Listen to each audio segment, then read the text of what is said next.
В новом сезоне в эфир телеканала ИР снова выйдет передача «Круглый стол». В формате программы проходят обсуждения разных тем, волнующих общество. На площадке круглого стола будут обсуждаться культурно-просветительские, образовательные темы. Съемочный процесс в самом разгаре. Сегодняшний выпуск программы был посвящен энциклопедии Остинской нартиады Людвига Алексеевича Чибирова. Презентация книги прошла во Владикавказе. В энциклопедии автор исследует мифологические истоки нарского эпоса. Также обращает внимание читателя на многочисленные свидетельства тому, что нарский эпос принадлежит скифско-сарматско-аланским племенам.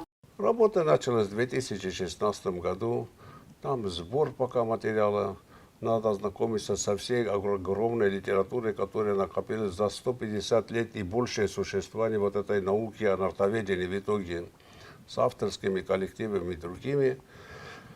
И постепенно, после того, как эта энциклопедия увидела свет, уже просить в авторский коллектив людей не приходилось. Сами уже приходили и предлагали свои услуги. В общем итоге в этой нашей энциклопедии оказалось 56 в авторском коллективе человек. В свою очередь, государственный советник президента Константин Кочиев отметил, что энциклопедия Остинской нартиады – это достояние духовной культуры осетин, фольклорный памятник, значительно обогативший сокровищницу мирового этнического наследия. Поздравить осетинский народ с выходом этого уникального, этого великолепного издания.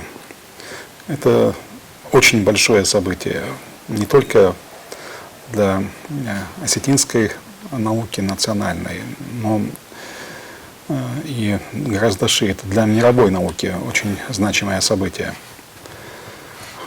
Нартовские сказания – это совершенно удивительный пласт нашей культуры, значимость которого она была видна уже тем, кто впервые взялся изучать нартовские сказания. Когда Всеволод Федорович Миллер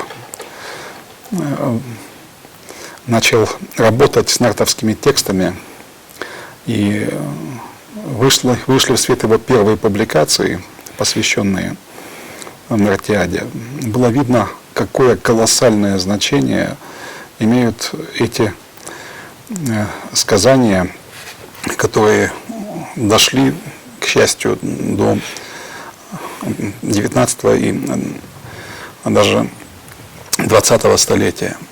Это первый фундаментальный труд, в котором результаты многолетних исследований, отметили присутствующие. В новом сезоне зрители телеканала смогут посмотреть все версии программы «Круглый стол». Передача предполагает еженедельный формат, и в каждом выпуске зрителей будут ждать новые герои. Лена Газаева, Зарема Арсоева. Информационный выпуск сегодня.